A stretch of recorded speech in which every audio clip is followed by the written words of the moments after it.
There are three kinds of speech. There's different ways of describing speech, but in balagha, one way in ilm al-ma'ani you can do it is there's three kinds of speech. Speech to a neutral person, speech to a doubtful person, and speech to an opponent. Neutral, doubtful, and opponent. Kalam ibtida'i, kalam talabi, khitab ibtida'i, khitab talabi, and khitab inkari. That's the balaghi terms, but who cares? What did I say? What are the three kinds of speech? Neutral, doubtful, opponent. Okay, so what does this mean? If I say, you and I are taking a walk and I say, the weather's nice today, you're not an opponent. I didn't have to do any extra layers in my speech because you're like, yeah, it's nice. Because you're neutral, okay? Hey, so what you doing nowadays? Nothing? Okay, neutral speech. There was no intensity in the speech. It's normal level. Then there is doubtful. Hey, is the class starting today? No, the class is starting tomorrow. No, is it starting today or tomorrow? If somebody does that, what are they?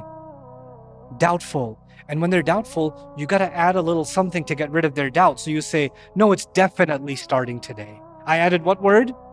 Definitely. So you added one extra stressor, one extra emphasis. So for neutral speech, you need no emphasis. For doubtful speech, you need one emphasis. Somebody says, the class is not starting today. It's starting 3 days from now. And you say, listen, stupid. Wallahi, I'm telling you, the class is starting today. What did you do? You said stupid to stress the point. You said wallahi, because you committed a sin and then you remembered Allah. And then you added definitely, and you slammed your hand. You needed more than one stressor. When do you need more than one stressor? When you are talking to someone who disapproves or rejects they're an opponent now. They don't agree with what you're saying. You understand this? This is the basic, the building blocks of balagha studies. When you're reading the Quran, is there zero emphasis? Is there one emphasis? Or is there more than one emphasis? And that might tell you, is Allah talking to a neutral audience or a doubtful audience or an opposing audience? But this is the building blocks. Then it gets more complicated, because if you're super good at this, you might be talking to somebody who's opposing you, but you're talking as if they're neutral. Like somebody says, I'm going to kill you, I'm going to destroy you. And you're like, you're not. And you're totally calm. You know what that is? You are so confident that they have nothing, that you don't even have to respond to the opponent as an opponent. You're responding to them as if they are as much a non-threat as a neutral one. You understand?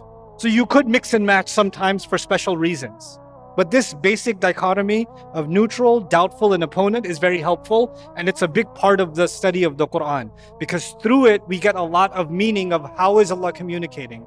Remember, the same strands are there, right? The same concepts are being presented. But how are they being presented? Who are they being presented to? This is important. The reason I brought that up is the word ma and the oath in the beginning are double stress. Allah is talking to opponents. From the style of the speech, it's clear that Allah is talking to who? Opponents who are saying he is lost. He has an agenda. He's got dalal, he's got ghawaya, or he's got ghay. That's who they're claiming him to be. And he's responding with an oath, which is already a stress. Wan najmi idha hawa, then ma dhalla sahibukum wa ma ghawa. There's a two ma there, right? And it's not lam yadilla sahibukum wa lam yaghwi. So because lam is not extra stress, but ma is. And then wa ma yantiqu anil hawa. Now, and the common translation of this is, he does not speak from desire. The common translation is what? He does not speak from desire. We're going to tear that apart. We're going to go a lot deeper than that in order to understand this. Yantiqu, first of all, is used for eloquent speech, well put together speech. It comes from the secondary meaning. It is tightening something or gathering something together, gathering your thoughts together, gathering words together. Every word is gathering letters together. But when you coherently gather your thoughts and words and ideas together, then it becomes nutq, coherent speech. So that's the word nutq. This is a side note about it. And he doesn't speak, and he never says anything based on what we said desire so far. But we'll dig into desire later. One more beautiful iltifat. This is Imam Fakhruddin al-Razi. We love Razi in our team, rahimahullah. So I'm just going to read this to you, and I'll translate it because he just deserves it. So ma dalla, this, what he's saying is, dalla is past tense. Wama ghawa is also past tense. But he didn't say wama nataqa anil hawa.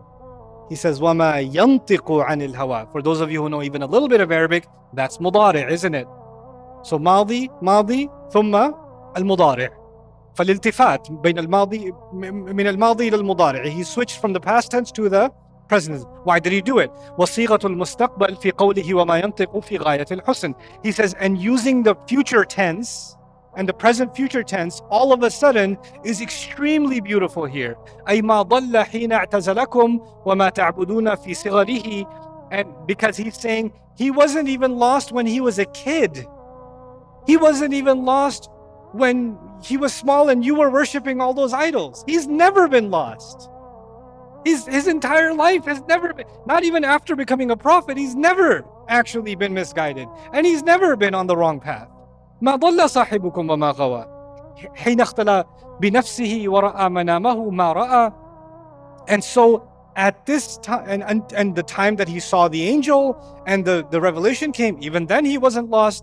And وما ينطق عن الهوى الآن حيث أرسل إليكم وجعل رسولا شاهدا عليكم. And even now, when he's speaking and he's been sent as a prophet to you, as a witness over you, even now he is not lost. And so this is from then to now, as if Allah is saying his past is proof of the truthfulness of his present. Right? The character of the Prophet ﷺ speaks for itself. His track record speaks for itself. And that's the evidence that's being presented. فلم يكن أولا ضالا ولا غاويا وصار الآن منقذا من الضلالة ومرشدا وهاديا. He was never lost anyway, and now, more than not being lost, he's a guide and protected from misguidance and guiding others towards the right way. So that's just from the present tense usage of the word. Then there's an interesting discussion among the scholars about this ayah. Does this refer to the Quran, or is this talking about the Quran and the Sunnah? Because it says he doesn't speak from desire, right? He doesn't, and the next ayah is going to say it's nothing but revelation. That's all it is. It's revelation. So does that mean it's only revelation when the Prophet ﷺ is reciting the Quran, or everything the Prophet says is revelation, or is the answer even something else? The first thing, we're going to look at the early commentary. So this is from At-Tabari. وَمَا يَنْطِقُ مُحَمَّدٌ بِهَذَا الْقُرْآنِ عَنْ هَوَاهُ.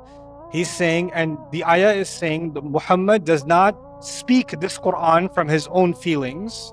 مَا هَذَا الْقُرْآنِ إِلَّا وَحْيٌ مِّنَ اللَّهِ يُوحِيهِ إِلَيْهِ. The Quran is nothing but revelation from Allah that he's giving to him. So Tabari's opinion is, what's this ayah talking about? The Quran. This ayah is talking about the Quran specifically. Qatada, عن قتادة, there's a ayn missing. أي ما ينطق عن هواه قال يوحي الله تبارك وتعالى إلى جبريل ويوحي جبريل إلى محمد وعنى بقوله وما ينطق عن الهوى بالهوى. Well, that's a separate issue. He's saying here, he doesn't speak from his own feelings. Allah gives to Jibreel, Jibreel gives to Muhammad ﷺ, and Muhammad ﷺ says what Allah tells him to say. So it's not coming from him. That's the point. So again, the indication seems to be they're thinking this is talking about what? The Quran. Okay. Then we get to Ibn Ashur, rahimahullah, a more contemporary scholar, the author of At-Tahrir wa Tanwir. What does he have to say? وَنَفْيُ النُّطْقِ عَنْ هَوًى يَقْتَضِي نَفْيَ الجِّنْسِ مَا يَنْطِقُ بِهِ عَنِ الْاِتِّصَافِ بِالصُّدُورِ عَنْ هَوًى سِوَاءٌ كَانَ الْقُرْآنِ أَوْ غَيْرُهُ مِنَ الْإِرْشَادِ النَّبَوِيِّ. This is Allah denying any involvement of hawa. We haven't defined hawa yet. Any involvement of what they translate as desire, there's no involvement of it in the Quran or anything else in which the Prophet ﷺ is guiding people. But he adds a clause, guiding people. So I want you to understand this properly. We have to distinguish between the role of the Quran and the role of the Sunnah of the Prophet ﷺ. I know we use the phrase Quran and Sunnah all the time, but this is an intricate issue that I want you to understand some things about it at least. There are instances in the life of the Prophet ﷺ where he took a decision when no revelation came. He just made a decision. He decided to free captives in Badr, right? We freed them. Then revelation came. Why did you free them? They should have been executed. The question is, Allah could have revealed before to execute them. Allah chose not to reveal it, and then He let them go, and then He revealed it. Right? What's the point of doing that? The point of doing that is to show that the Prophet ﷺ makes his own decisions sometimes. And the only one that has the right to correct him is who? Is Allah. Because even though he's the Prophet, he's still at the end of the day, Abd of Allah. So Allah will do that. At Tabuk, when Makkah was conquered and we were about to engage with the Roman Empire, some hypocrites came to the Prophet and said, we can't go to battle. It's too much fitna for me. I'm just going to end up getting married on the way. So I can't do it. Can I not go to battle? Because, too many women are interested in marrying me and I'm just not going to make for a good warrior. I'm a lover, not a fighter, basically, is what he said. And the Prophet ﷺ said, stay home. And if I was the commander of an army, I would ask the guy to stay home too, because that's clearly a liability on the battlefield. Why can't we all just love each other? So it's a good military decision to keep that guy at home. He's going to cost lives on the battlefield. Allah afterwards revealed, "Afallahu anka lima adhinta lahum." May Allah forgive you. Why did you give him permission? Right? Now, in those moments, did the Prophet ﷺ give him permission based on revelation or based on his own decision? It's clear he made his own decision, right? He made his own decision. Now, there's other instances. You have the Prophet ﷺ asking the Sahaba to set up their camp, the military camp at Uhud. He picked a place. And the Sahaba said, is this from revelation or is this your opinion? The Sahaba asked this question, which means the Sahaba are very clear that they also know that sometimes the Prophet ﷺ is expressing his own opinion, other times it is revelation. And then he said, no, this is my opinion. And they said, if this is your opinion, then we dare disagree. We think this is a better position. That happened. The Prophet ﷺ came from Makkah, described famously as Wadin Ghayri Dhi Zar', a valley that has no vegetation. He comes to Medina, people are growing dates, right? So he sees some, date growing practice that's a little strange to him. He asks the planters, why do you do that? They say, so we get a good crop. He says, I don't see the point in doing that. They thought this is revelation from Allah. They changed their farming practice. There was no crop that year. And they said, Ya Rasulullah, you told us this. And he said, Antum a'lamu bi umuri dunyakum. You know your worlds better. I was just saying that. Like, he wasn't giving them revelation. So the distinction of Ibn Ashur here is really valuable. Why is it valuable? He's saying when the Prophet ﷺ is giving spiritual guidance, religious advice, the distinction between right and wrong, that is never based on what? Hawa. That is not based on hawa. That's not based on empty feeling. But then hawa is also a interesting, deeper meaning of the word hawa that I want you to know. Al-hawa is actually emptiness. Between any empty space is called hawa. A coward is also called al-hawa, jaban. لأنه لا قلب له فكأنه فارغ. It's as if the guy has no heart. It's empty inside the heart. There's no courage inside his heart. So he's called a coward, a hawa. A bottomless void. Like one of the names of hell is Hawiya, right? فَأُمُّهُ Hawiya, because it keeps going and going and going. It's bottomless. That's فَأُمُّهُ Hawiya. And falling to a lower place is also hawa. And from it, we get the meaning of love, actually. I don't like the translation desire for hawa. The closer meaning is actually love. It's actually love. But it's different from hub. So what's the difference between hub and hawa? Hub is used in the Quran in good ways, positive ways, positive and negative. But you have, in kuntum tuhibbun Allah, fattabi'uni yuhibbukum Allah. If you love Allah, if you love me, follow me and Allah will love you. if you love Allah, right? So love is used in great ways in the Quran, the word hub. But the word hawa is actually used for lower loves, animal loves, empty loves, whims, things you love that don't really have substance and meaning. Like, for example, I love this TikToker. That's hawa. I love that song. Oh my God, that's hawa. I love Messi. That's hawa. Okay. There's loves we have that don't have substance. They're empty within. Those are called hawa. They're whimsical. They're not substantive. There's no depth to them.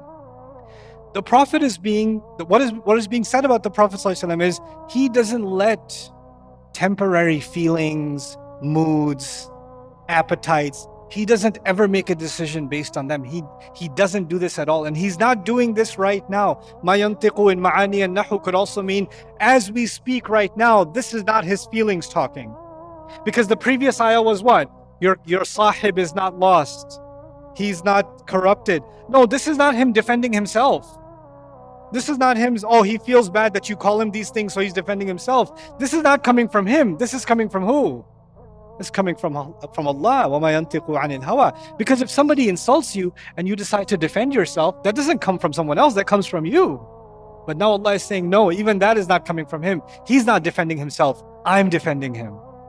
It's very beautiful inside the meanings of وَمَا يَنْتِقُ عَنِ الْهَوَىٰ. By the way, hawa is a kind of love that overtakes the person and empties them of all other feelings. Afterwards, I'll tell you, take from me, inshallah. Now, this is Imam Fakhruddin al-Razi again, talking about hawa. He says, وَأَحْسَنُ مَا يُقَالْ فِي تَفْسِيرِ الْهَوَىٰ أَنَّهَا الْمَحَبَّةِ لكن من النفس يقال هويته بمعنى أحببته لكن الحروف التي هوى تدل على الدنو والنزول والسقوط منه. He's saying, yes, hawa means love, but its secondary meanings have to do with falling and being low. So it's loving lower things, lesser things. And when someone loves things that are, the kind of love they have is hawa, it makes them a lowly person. And the Prophet ﷺ is not a lowly person. And so that's not what is associated with him. Sallallahu Alaihi Wasallam. Ibn Ashur on the same word. ميل النفس إلى ما تحبه أو تحب أن تفعله دون أن يقتضيه العقل السليم الحكيم. This is really important. He says, hawa means you love something and it's irrational. Like you can't explain a good reason and you're actually denying common sense to love it. Stupid love is hawa. But I love it. Why? I don't know, I just do. That's hawa. I can't explain it. That's because it's hawa. Oh, these voices, I work on them. This is part of my preparation for the lecture. So the idea of hawa is, the Prophet ﷺ is not, he never desires something without it having meaning. Of course, he desired to marry Ummahatul Mu'mineen, but it was never based on something empty. There was always a purpose behind things that he loves. This is a really interesting statement about our Prophet ﷺ. And we talk so much about being like the Prophet ﷺ and taking inspiration from him.